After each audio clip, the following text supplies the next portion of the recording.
Hey, this is Mark with the ATL Now. I am here today after a lot of different adjustments with Mr. Jeremy L. Holloway.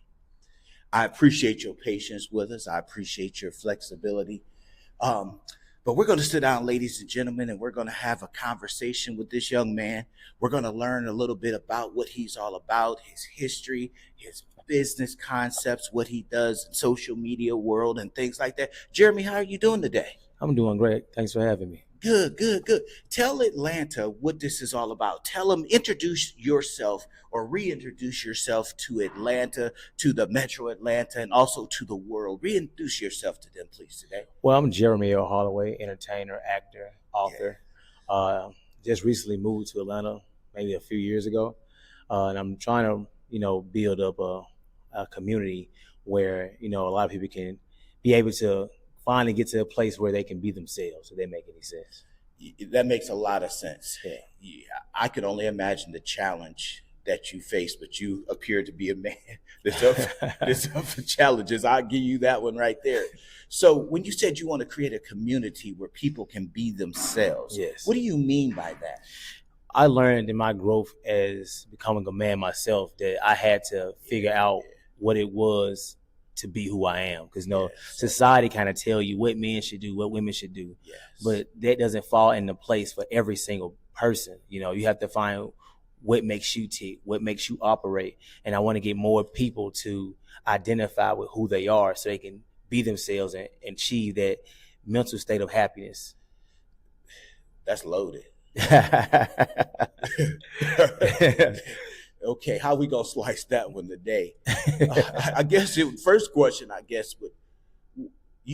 most people just don't decide to do that. Right. That has to be a calling. It has to be some deeper underlying purpose that would make a younger man like yourself decide to take that on.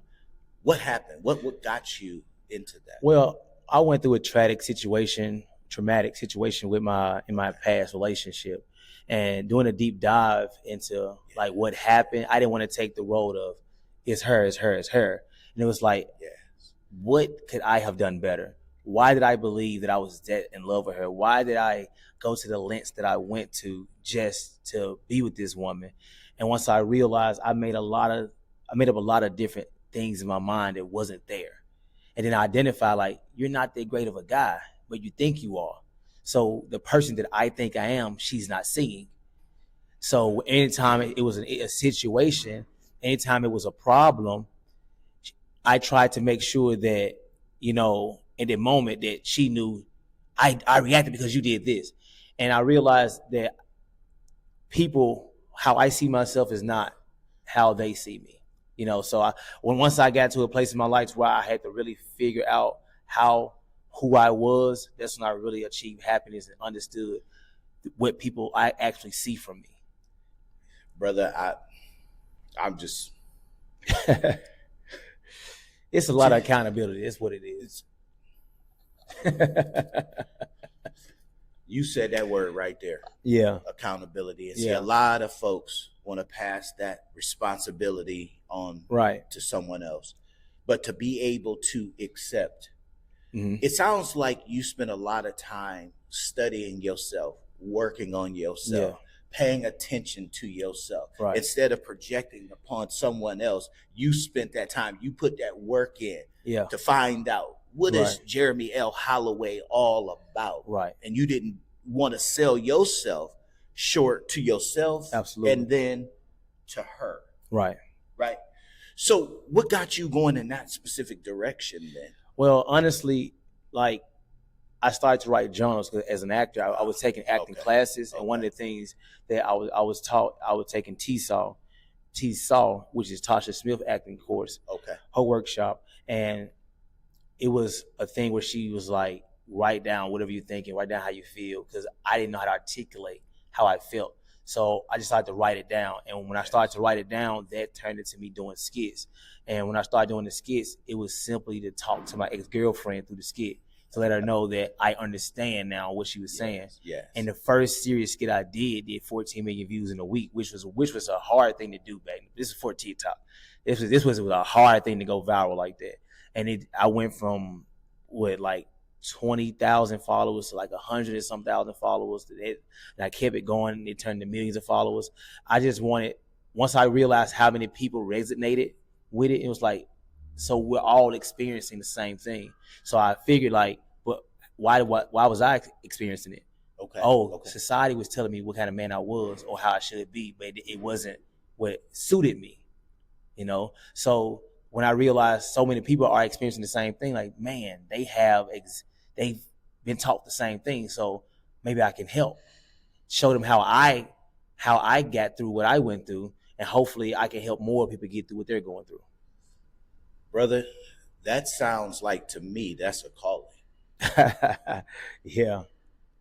A lot of times when things happen, the way life works, God has a way of orchestrating and facilitating everything, and he's able to take that pain and turn it into a purpose. Right. And for you to be able to see that, for you to be able to grasp that at such an early age and be able to put yourself out there in a position and a platform to where you want to serve. Right. Because that's what it sounds like to me. It sounds like not only are you taking what you went through, but you're offering a service to others. And then the people that follow you, that resonates with them. Right. So if I was going to ask you, I'm sure you interact with your following at times, right? What common thread do you begin? What is that fabric that you begin to see throughout your audience? Well, when I realized how many people were like resonating with what I was doing, they would DM me and like tell me like things that they were experiencing, and you know, and it was a lot of men that was trying to become a better man. When I spoke about like how I used to be, because I was a terrible guy. Yeah. Like I was horrific, and when I went through what I went through, like I got to the point where I almost took my own life. Like I was at my lowest, and that's what made me think, like, why did I think that was the way to go? Like I asked myself so many questions just trying to figure it out. So when I see people asking me certain questions, it was like, man, like these people are experiencing the same mental illness that I had, and when I got to the place of truly being happy, it was like, I want people to experience this. Once you experience it, you're not going to let anybody take it from you. Now, you're not going to let anybody gaslight you to make you believe who you are as a bad person. Like I'm a great person, and I'm not talking about myself. I'm just not supposed to be great with you. And a lot of people don't realize that. Like people, you get with people that want you to change to suit them. Like, no, I'm not supposed to be with you. You're attractive, we have a good time, but we're not supposed to be together. And I think a lot of people like do relationship content and things now, and it's like they talk about relationships. I don't talk about relationships. I talk about self-improvement, being a better person for yourself. And once you're that, you're not gonna let anybody take you from that. So that's like when I started seeing how many people trying to figure out, because they would come at me and be like, why does he? Why does she? Why does he? Why does she? And it's like, it doesn't matter why he or she's doing what they're doing. Why do you think you should still be in their presence if they're treating you so bad? Why are you trying to make it work for this person you're saying is doing you so wrong? Why are you still trying to? It's something in you that you haven't cared about yet or loved enough to say, you know what, you deserve better. You think this is how it's supposed to go, and it's like, it's not how it's supposed to go. So once I saw that thread of people's, like, it's all about accountability and self-improvement. And once you self-improve, you'll reach a level in your life that you won't let anybody take you from. Ladies and gentlemen, I'm sitting right here right now with Jeremy L.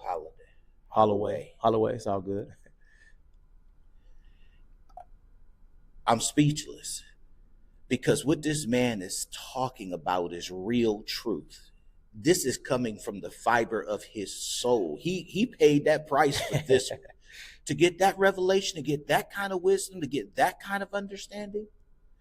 You obligated to get out there and change the world. Yeah, and I love the fact you say understanding, because that's what I wrote my first book on. Understanding is key. Because it was like a little shot at communication is key, because people make it seem like communication, if we talk, we're going to fix it. Yeah, and it's like, that's not how it works. If we sit down to try to understand each other, then we can fix it. Because if I'm trying to understand, I mean, I'm listening. I'm not talking. I'm listening more. I'm trying to understand. If I come down like, baby, you tell me, what can I do to be better? What's really going on? I'm not going to feel attacked because I'm trying to understand. When you sit down to just communicate, a lot of time we feel attacked. we feel like something's wrong with us. We're like, no, you have to understand that they're saying this to you because they want things to work with you. Yes. You're taking everything like it's a gut punch, like it's bad. Like, no, you might not understand what's happening or what's causing y'all to have a rift in y'all relationship or marriage. And that's why, like they say, it's a calling. I said maybe it was a calling, but ain't no maybe. Ain't no maybe. It's just wow. I didn't want to take on this role of a relationship expert. Yeah. I'm not. Yeah. You know, and that's why I'm not a person who try to put on a suit and try to speak a certain way. It's like we have a lot of people who are pretending to be something. Yes, like I want to be more authentic of who I am, because anybody can learn this. You don't have to be the most educated. You don't have to be wearing suits and ties. You don't have to be straight. You can be whatever you are. You can still have this thought process of knowing you are enough. Yes. You know what I mean? Yes. Ladies and gentlemen, I think this is a good time to take a little brief pause. Let me regroup, get my thoughts together, because there are so many things that we can talk about. There are so many ways. As I said, I'm blown away by this young man's knowledge and his wisdom and ability just to articulate certain truths. Yeah. So we're going to take a quick pause here. We'll be right back with you with part 2 here in a second. Mark with the ATL Now.